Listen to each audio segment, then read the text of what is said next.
नमस्कार।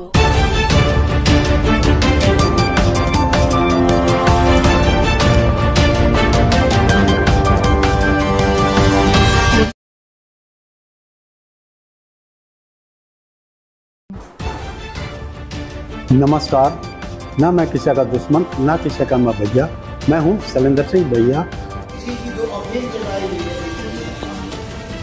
हमें समझना पड़ेगा कि इलेक्शन में 2.5 साल बाद ये जो नौकरियों का जो ठिकाना खोला गया है, ये पहले क्यों नहीं खोला गया? वो फुटबॉल जब कांग्रेस ने लात मारी, बीजेपी में चले गए। बीजेपी ने 5 साल के बाद हमारी कांग्रेस में चले गए। अगर ये क्षेत्रीय दल अगर एक साथ मिलकर के एक मंच पर आकर के लड़ाई लड़े, इन राष्ट्रीय पार्टियों से छक्के चला सकते हैं। मैं अपील करता हूँ इस हरियाणा की और देश की सभी क्षेत्रीय पार्टियों से एक साथ जुट करके आप इलेक्शन लड़िए और राष्ट्रीय पार्टियों को बाहर का रास्ता दिखाइए। आज हरियाणा के अंदर चुनाव की बहुत जबरदस्त चर्चा चल रही है और इस चुनाव में सभी पार्टियों के नेता अपनी अपनी दावेदारी की ताल ठोक रहे हैं। एलएसपी के प्रदेश उपाध्यक्ष एडवोकेट मुकेश सैनी जी, जो किसी की पहचान के मोहताज नहीं है, चाहे हरियाणा ले लो। मुकेश सैनी जी से प्रदेश उपाध्यक्ष एलएसपी जी। नमस्कार जी भैया साहब। नमस्कार सर, बताएं आज बहादुरगढ़ के अंदर विधानसभा को लेकर और सभी अपनी पार्टी के ताल ठोक रहे हैं, तो आप प्रदेश उपाध्यक्ष हैं, तो आप को टिकट लेने जा रहे हैं, तो आपको टिकट दी जाए तो क्यों दी जाए? देखो, मैं दया साहब आपको बता दूं, मैं लोकतंत्र सुरक्षा पार्टी का प्रदेश उपाध्यक्ष हूं और मैं राजकुमार सैनी के जो उनके पद चिन्ह है उन पे, क्योंकि आज इस प्रदेश के अंदर और इस देश के अंदर अगर इन गरीबों की, पिछड़ों की, आदिवासियों की और जो जितने भी जो गरीब हैं, मजदूर है, किसान हैं, अगर इनकी आवाज़ इस प्रदेश में कोई उठा रहा है तो लोकतंत्र सुरक्षा पार्टी के राष्ट्रीय चौधरी राजकुमार सैनी जी है। टिकट बांटने वाले बना रखे, टिकट लेने वाले नहीं। जितनी जिसकी संख्या बारी उतनी उसकी हिस्सेदारी, हर घर में एक नौकरी। तो हमने ये सोचा कि भी इस गरीब तबके की आवाज़ 28 साल से चौधरी राजकुमार सैनी जी उठा रहे हैं। नमस्कार। ना मैं किसी का दुश्मन, ना किसी का मैं भैया। मैं हूं शैलेंद्र सिंह भैया। सभी पार्टियों के नेता अपनी अपनी दावेदारी की ताल ठोक रहे हैं और आज हम 2024 के विधानसभा चुनाव के ऊपर चर्चा के लिए आए हैं। एलएसपी के प्रदेश उपाध्यक्ष एडवोकेट मुकेश सैनी जी, जो किसी की पहचान के मोहताज नहीं है, चाहे हरियाणा ले लो, चाहे उत्तर प्रदेश ले लो। आइए जानते हैं एडवोकेट मुकेश सैनी जी से, प्रदेश उपाध्यक्ष एलएसपी जी। नमस्कार जी भैया साहब। नमस्कार सर, बताएं आज बहादुरगढ़ के अंदर विधानसभा को लेकर और सभी अपनी पार्टी के ताल ठोक रहे हैं। तो मैं दया साहब आपको बता दूं, मैं लोकतंत्र सुरक्षा पार्टी का प्रदेश उपाध्यक्ष हूं और मैं राजकुमार सैनी के जो उनके पद चिन्ह है उन पे मैं चल रहा हूं, क्योंकि आज इस प्रदेश के अंदर और इस देश के अंदर अगर इन गरीबों की, पिछड़ों की, आदिवासियों की और जो जितने भी जो गरीब हैं, मजदूर है, किसान हैं, अगर इनकी आवाज़ इस प्रदेश में कोई उठा रहा है तो लोकतंत्र सुरक्षा पार्टी के राष्ट्रीय चौधरी राजकुमार सैनी जी है। हम उस पार्टी के प्रदेश उपाध्यक्ष हैं। और रही बात टिकट की, देखो हमें ना तो कोई टिकट की लालसा है जी। हम उन लोगों की लड़ाई लड़ रहे हैं जो गरीब तबके के लोग हैं, जिनको 75 साल से उनके हक नहीं मिले हैं। हम उनको हक दिलवाने के लिए हमारी पार्टी जो है हमेशा अग्रसर रही है, सबसे आगे रहती है। तो टिकट की हमारी कोई लालसा है नहीं। हम तो आज चौधरी राजकुमार सैनी जी ने टिकट बांटने वाले बना रखे, टिकट लेने वाले नहीं। जिस प्रकार से कांग्रेस पार्टी को समर्थन दिया था लोकसभा के अंदर और कांग्रेस वाले दीपेंद्र हुड्डा और भूपेंद्र हुड्डा जी भी बोल रहे थे कि हमें इनका सहयोग की जरूरत नहीं है, हम नहीं रखेंगे। देखो, मैं आपको बता दूं कि हमारे जो राष्ट्रीय अध्यक्ष चौधरी राजकुमार सैनी जी है, पिछले 28 साल से जे उस गरीब तबके की आवाज को उठा रहे हैं कि जिनको उनका हक नहीं मिला है। जिस प्रकार से जितनी जिसकी संख्या बारी उतनी उसकी हिस्सेदारी, हर घर में एक नौकरी, जो ये मुद्दा है, जो सबसे महत्वपूर्ण मुद्दा है गरीब समाज के लिए, वही मुद्दा माननीय राहुल गांधी जी ने पूरे राष्ट्रीय स्तर पे, पूरे देश के अंदर, कन्याकुमारी से लेकर के जो है जम्मू कश्मीर तक की जो ये यात्रा जो उन्होंने की है, तो वो इसी मुद्दे को लेकर के है, जितनी जिसकी संख्या बारी उतनी उसकी हिस्सेदारी। तो हमने ये सोचा कि भी इस गरीब तबके की आवाज़ 28 साल से चौधरी राजकुमार सैनी जी उठा रहे हैं, और अभी जो है, जो इस देश की जो राष्ट्रीय पार्टी है जो कि कांग्रेस है, हमने उस अलायंस को बिना शर्त के समर्थन इसलिए दिया था कि भी वही आवाज़ हम उठा रहे, वही आवाज़ वो उठा रहे, क्यों ना हम ये मिल करके जो है ये आवाज़ को उठा करके इस देश के जो गरीब जो समाज के जो लोग हैं, चाहे वो आदिवासी है, चाहे अल्पसंख्यक है, चाहे एससी है, चाहे बीसी है, चाहे मजदूर है, चाहे किसान है, उनकी आवाज़ जो है अगर हम एक मंच पर आकर के उठाए तो कितनी अच्छी बात होगी। इसलिए हमने उसको जो है समर्थन दिया था। रही बात जो आपने कहा हुड्डा साहब की, जो ये आपने बात कही है, हमें देखो, हमें इन जो नीचे वाले जो नेता है, हमें इनसे कोई लेना देना नहीं था। हमें लेना देना था जो राष्ट्रीय लेवल के नेता है, आदरणीय खड़गे जी जो है बावरिया जी है, हमने उनसे मिलकर के अपने विचार बताए, उनके विचार और हमारे विचार मेल खाए, विचारों का जो तालमेल था, उस तालमेल के कारण जो है हमने इंडिया अलायंस को समर्थन दिया था, ना कि किसी हुड्डा को। सैनी साहब, जिस प्रकार से आपकी पार्टी खड़ी हुई है और पार्टी खड़े होने के बाद में हरियाणा के लिए क्या संघर्ष किया? हमने 2018 में लोकतंत्र सुरक्षा पार्टी का गठन किया, जिसमें इस प्रदेश के जो लाखों लोग हैं, उन्होंने पानीपत की रैली में, हमारी जो है लाखों जो है कार्यकर्ताओं की रैलियां हुई है, और पानीपत के जो कम से कम घुटनों तक का जब जिस दिन पानी भरा हुआ था, उस दिन पूरा प्रदेश का एससी बीसी बैकवर्ड और अल्पसंख्यक, और मैं कहूँगा गरीब मजदूर किसान, लाखों की तादाद में वहां पर लोगों ने पहुंच करके राजकुमार सैनी के हाथों को मजबूत करने के लिए कहा था कि आप अपनी पार्टी बनाइए और हम पूरा प्रदेश आपके साथ है। तो उस प्रदेश के जो गरीब तबके के लोग, उनकी आवाज सुन के चौधरी राजकुमार सैनी ने जो है लोकतंत्र सुरक्षा मंच से जो है लोकतंत्र सुरक्षा पार्टी जो बनाई है, क्योंकि लोगों की सुरक्षा के लिए जो ये पार्टी बनाई गई है, जो कि गरीब तबके के लोग हैं। जिस प्रकार से हरियाणा के जो मुख्यमंत्री हैं एससी बीसी ओबीसी के लिए लगातार पिटारा खोल रहे हैं। देखो, मैं आपको बता दूं, आज इस प्रदेश की जो राजनीति है वो बैकवर्ड क्लास पे टिकी हुई है, और बैकवर्ड क्लास को साधने के लिए आज बीजेपी ने ये तो मान लिया कि बगैर ओबीसी के इस प्रदेश में राज नहीं किया जा सकता। इसलिए उन्होंने जो है आज इस जो हमारे चौधरी राजकुमार सैनी जी 28 साल की जो उनकी तपस्या है, जो ये गरीब लोगों की, चाहे एससी है, चाहे ओबीसी है, चाहे किसान है, चाहे मजदूर है, चाहे व्यापारी है, इन सब की आवाज जो है उठा रहे हैं। तो पूरे प्रदेश के जो ये लोग हैं, जो गरीब तबके लोग हैं, चौधरी राजकुमार सैनी जी के साथ है। लेकिन राजकुमार सैनी की मुहिम को तोड़ने के लिए आज बीजेपी सरकार ने पहले प्रदेश अध्यक्ष बनाया, प्रदेश अध्यक्ष से बात नहीं बढ़ी, अब हरियाणा का जो आला कमान है, जो मुख्यमंत्री का जो पद होता है, जो सबसे जो है ऊंचा पद होता है, वो भी चौधरी राजकुमार सैनी के कारण उसकी मुहिम को तोड़ने के लिए आज मुख्यमंत्री का पद भी बीजेपी सरकार ने जो है ओबीसी समाज को दिया है।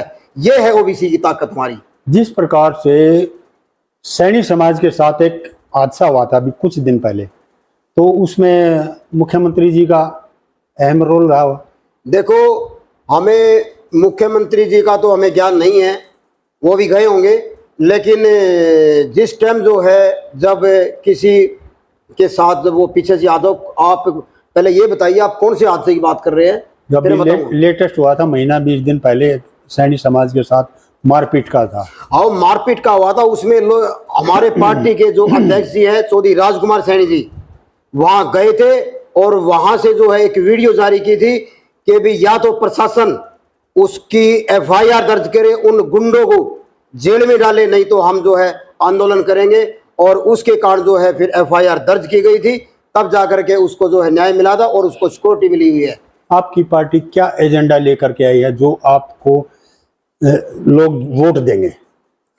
हमारी पार्टी का मेन एजेंडा है इस गरीब तबके के लोगों को अधिकार मिले, उनके हक मिले, जो आज तक उनको हक नहीं मिले हैं।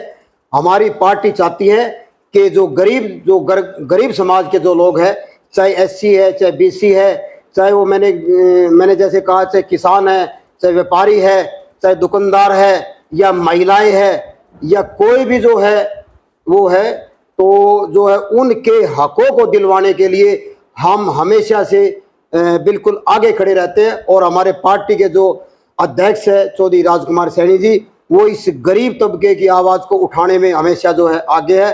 और हमें पूर्ण विश्वास है अब की बार 2024 में ये जो हरियाणा के जो लोग हैं, जो सताए हुए लोग हैं, चाहे वो किसी भी समाज के हैं, चाहे वो सरपंच है, चाहे व्यापारी है, चाहे दुकानदार है, चाहे किसान है, चाहे हमारे पहलवान है, अब महिला पहलवान है, जो भी सताए हुए हैं, अब हरियाणा की जो आवाज़ है वो हरियाणा के अंदर एक ही विकल्प है। अब की बार कोई कांग्रेस नहीं, कोई बीजेपी नहीं, कोई इनेलो नहीं, कोई जेजेपी नहीं।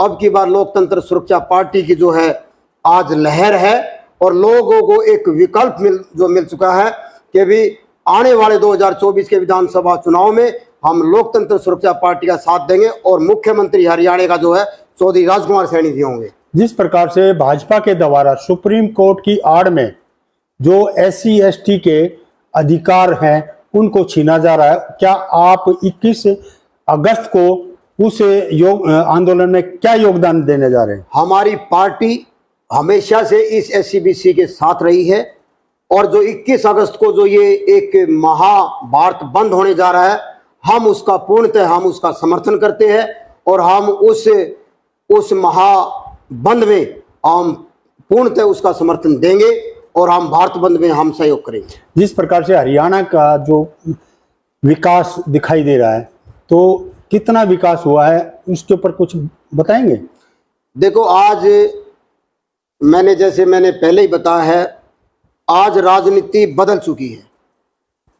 पहले क्या होता था कि जो MLA MP बन जाते थे वो काम नहीं करते थे, ना जनता उनको ज्यादा पूछती थी, ना कोई तवज्जो देती। लेकिन आज इस प्रदेश का और देश का जो नौजवान, युवा, किसान, व्यापारी बड़े समझदार हो चुके हैं।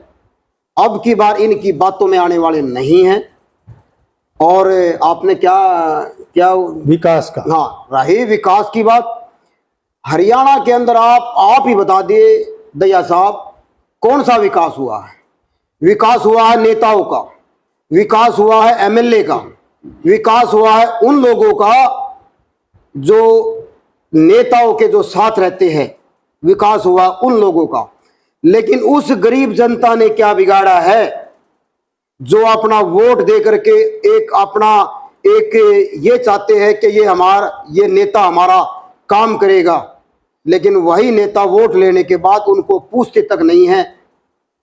ये हुआ विकास। बात करें विकास की तो बहादुरगढ़ के अंदर जिस प्रकार से रोड से लेकर के, बिजली से लेकर के, सीवर से लेकर के, स्वास्थ्य से लेकर के जो विकास हुआ है, मैं आपको दया साहब बताना चाहता हूँ, इस बहादुरगढ़ की नगर परिषद को करीबन बने हुए 2 साल के आसपास हो चुके हैं, लेकिन विकास नाम का हमें तो कोई विकास दिखाई नहीं दिया।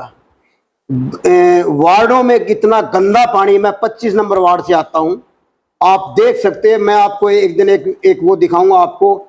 हमेशा इतना जैसे काला पानी आता है कि भी अगर कोई इंसान अगर पी ले तो मर जाए। लेकिन ये तो शुक्र है इस टेक्नोलॉजी का कि घरों में आरओ लगे हुए हैं तो पानी थोड़ा साफ होकर के हम पी लेते हैं, नहीं तो इस शहर के अंदर पीने लायक पानी नहीं है। चाहे किसी वार्ड में चले जाओ। रही बात गलियों की, नालियों की, 2 साल से ना तो हमें कोई गली बनती नजर आई, ना कोई नाली बनती नजर आई, ना कोई लाइटें नजर आई, ना कोई रोड बन रहे हैं। और मैं आपको बताऊं, शहर के अंदर हमने भी जो है चेयरपर्सन का चुनाव लड़ा था, लेकिन हमारी कुछ जो है इस बादौड़ से आशाएं थी, लेकिन हम उनकी बातों पे शायद खरे नहीं उतर पाए, भविष्य में देखेंगे। लेकिन मैं कहता हूं इस शहर के अंदर सबसे बड़ी समस्या है तो बिजली, पानी, और जो शहर के अंदर हमेशा जाम लगे रहते हैं। मैं कहता हूं कि ये इस बादड़ का प्रशासन कर क्या रहा है। आप मार्केट में से निकल करके दिखा दिए गाड़ी लेकर के, आपकी गाड़ी जो है ना वहीं रुक जाएगी एक घंटा। सब्जी मंडी की बात करें तो विकास की, तो यहाँ भी बहुत कुछ, हाँ, सब्जी मंडी में विकास हुआ है कि जो है एक थोड़ी ही बारिश में घुटनों तक पानी, जंगों तक पानी आ जाता है। ये विकास हुआ सब्जी मंडी में। कौन करेगा ये विकास? आजकल जो है लोग बन करके अपने घर भरने का काम करते हैं, काम करने का कोई काम नहीं है। लेकिन आने वाला जो समय जो है राजनीति का कुछ और होने जा रहा है। अगर काम नहीं करेंगे जनता उनको नकार देगी। बात करें तो चेयरपर्सन की या वर्तमान विधायक की, तो उनसे पूछा जाता है भाई ये किसके एरिया में आता है, बोलते हैं हमारे एरिया में नहीं आता। अगर नहीं आ रहा तो आप किसी को लेटर, ऐसा है जब किसी को कोई काम करना नहीं आता या किसी के कहने से काम नहीं होता तो वो यही बातें करते हैं कि भी जो है हम काम करें, हमारा एरिया नहीं है, हमारा ये नहीं है, कुछ नहीं है। ये सिर्फ डुगलीबाजी है। ये सरकार जो है वादे करती है, धरातल पे काम कुछ नहीं है। अगर एरिया में नहीं आता तो उसके लिए क्या प्रोसेस है? नहीं, सीएम विंडो है, सीएम विंडो लगाइए। अगर थोड़ा बहुत एक्शन होता है तो सीएम विंडो के कारण होता है, नहीं तो कोई भी जो है अफसर ना जो है आला कमान जो है कोई काम करने को तैयार नहीं है, क्योंकि इस प्रदेश की जो सरकार है वो लचर सरकार है। क्या अधिकारियों काम करने में सक्षम नहीं है, सिर्फ पिटारा खोलने में है, लेकिन धरातल पे काम नहीं है। आप ये बता दिए जो है 9.5 साल में कितने बच्चों को, युवाओं को नौकरियां मिली है? बताइए आप। बिना पर्ची बिना खर्ची के नौकरी मिल रही है लोगों को? कहाँ मिल रही है? बहुत सारे लोगों को मिली है।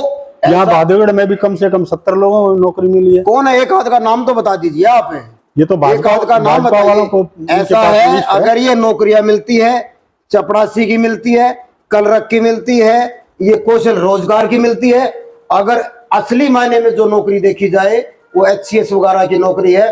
पीछे से 61 HCS लगाए थे, जो कि हमारा OBC का जो कोटा 27% है, हमारे कम से कम 61 में से हमारे 25-30 आते हैं, लेकिन हमारे लगाए कितने? 4। SC के लगाए कितने? 5 या 6। ये उसके तो क्या हमारे वो काबिल नहीं होंगे? काबिल हमारे SC और BC समाज में काबिल बच्चे बतेरे हैं, जो कि बहुत है। उनको किसी को इंटरव्यू में निकाल देते हैं, क्योंकि इंटरव्यू एक ऐसी प्रणाली है कि इंटेलिजेंट बच्चे को जो है बाहर कर सकते हैं। ये हमारी कार्यशैली है। इस चीज से हमारे को ऊपर उठना पड़ेगा। और ये जो क्या नाम है, जो आपने बताया इंटरव्यू सिस्टम जो ये है, ये खत्म करना पड़ेगा, तब जाकर के हमारे बच्चों को नौकरियां मिल सकती है। वरना जो है ये ऐसे ही होता रहेगा। जिस प्रकार से लोग हमारे बच्चों के साथ भेदभावना होती है, जिस प्रकार से संसद भवन में भी राहुल गांधी की जाति पूछी गई, तो क्या कहेंगे? देखो, मैं ये बात बताऊं, जब कोई संसद के अंदर एक जिम्मेवारी वाली बात अगर कोई MP MLA या कोई नेता पूछता है, तो उसको बरगलाने के लिए, उस टॉपिक से हटाने के लिए कुछ नए हथकंडे अपना देते हैं, कुछ हो जैसे बकवास कर देते हैं। अब ये जो है बोलो ये जाति के, इसकी जाति क्या है? अरे जाति तो जो उसकी है, जो उसने क्वेश्चन किया है, जितनी जिसकी संख्या बारी उतनी उसकी हिस्सेदारी होनी चाहिए या नहीं होनी चाहिए। इस देश के अंदर ये पता चल जाए कौन सी जाति कितने % है, और उन लोगों को उनका हक मिल जाए, कोई उनके हकों को छीन भी ना सके। इसलिए जो है राहुल गांधी जी ने ये बात कही थी कि जिन लोगों जो SC समाज के है, बैकवर्ड क्लास के, कोई भी जाति के है, वो पीछे से हलवे की बात थी। वो जो हमारी जो क्या नाम उसका, जो सीतारमण जी जो है, उन्होंने जो हलवा बांट रहे थे, राहुल गांधी ने यही तो कहा था, उन हलवा खाने वालों में कोई एससी समाज नहीं था, कोई बैकवर्ड समाज नहीं था, कोई आदिवासी नहीं था, सारे के सारे जनरल कैटेगरी थे। तो उसने कौन सा गलत कहा था? उन्हें ये कहा था कि ये लोग भी हमें दिखने चाहिए, जो 95% लोग हैं, 85% जो लोग हैं, वो भी तो हलवे में होने चाहिए ना। जब इस देश में जब बजट में कुछ बांट रहे हैं तो पूरी सभी जातियों को मिलना चाहिए ना। उदाहरण के तौर पर अगर आप बहादुरगढ़ से विधायक चुने जाते हैं तो प्राथमिकता क्या होगी? देखो, सबसे पहले तो मैं दैया साहब आपको बता दूं, मुझे कोई ना एमएलए की भूख है जी, ना मुझे कोई मंत्री की भूख है। हमारे जो नेताजी है, जो लोकतंत्र सुरक्षा पार्टी के राष्ट्रीय अध्यक्ष चौधरी राजकुमार सैनी जी की, उनके विचारों से प्रभावित होकर के मैंने लोकतंत्र सुरक्षा पार्टी ज्वाइन की है। और अगर हमें मौका मिलता है और अगर हमें पार्टी मौका देती है, ये हरियाणा की जनता मौका देती है, ये बहादुरगढ़ की ये बहादुर जनता हमारे को मौका देती है, तो इस बहादुरगढ़ को मैं गारंटी के साथ कहते तो आज तक का इतिहास उठा करके देख लेना, इस बहादुरगढ़ की हम दशा और तस्वीर बदलने का हम जो है काम करेंगे। चाहे वो रोड वाली बात हो, चाहे बिजली वाली बात हो, चाहे वो कोई भी बात हो, चाहे इसके जो है सौंदर्यीकरण की बात हो, बहादुरगढ़ को एक ऐसी सिटी बना करके दिखा देंगे जो कि आदमी याद करेगा कि भी आज तक कोई ऐसा एमएलए एमपी जो है नहीं आया कि भी बहादुरगढ़ की जो तस्वीर बदल दी। ऐसा काम हम जो करने जा रहे हैं। ये झूठे वादे तो सब कोई करता है, सब करते हैं ना। लोगों ने विश्वास, लोग ये एमएलए एमपी जो है विश्वास खो चुके हैं। लेकिन वो एक बार की कहावत है, एक गांव में एक वो आ गया जो है, एक था एक शराबी आदमी था, गांव से बाहर था, वो शेर आया शेर आया शेर आया, लोग चले जाते थे, जो है वहां जाकर के देखा शेर था नहीं। तो 2-3 बार उसने जो है ऐसे किया, उसने तीसरी चौथी बार वास्तव में शेर आ गया, और तब वो बोला कि शेर आया शेर आया शेर आया। कोई गांव का सोचा भी झूठ बोल रहा है, लेकिन उस टाइम वास्तव में शेर आया था, शेर उसको खा गया। लेकिन हम गारंटी के साथ कहते हैं, हम वादे नहीं करते, हम करके दिखाने में विश्वास करते हैं। अगर बहादुरगढ़ की जनता ने, इस हरियाणा ने चौधरी राजकुमार सैनी जी को मौका दिया, मुख्यमंत्री हरियाणा के बनते हैं, और हमें बहादुरगढ़ से मौका मिलता है, पूरे बहादुरगढ़ की और पूरे हरियाणा की तस्वीर बदल के हम दिखा देंगे, और बहादुरगढ़ को ऐसा शहर बना देंगे कि पूरे हरियाणा में कोई शहर नहीं होगा। धन्यवाद। तो ये थे हरियाणा लोकतंत्र सुरक्षा पार्टी के प्रदेश उपाध्यक्ष। इनसे इनकी जो उद्देश्य थे वो हमने जाने, और आगामी जो चुनाव है उसके बारे में भी जाना। और अभी इसी के साथ हम विदा चाहते हैं। सभी दर्शकों को एक अनुरोध है कि इस खबर को लाइक, सब्सक्राइब और शेयर जरूर करें, ताकि लोकतंत्र सुरक्षा पार्टी के बारे में आम जन तक जानकारी हो। धन्यवाद। जय हिंद, जय भारत।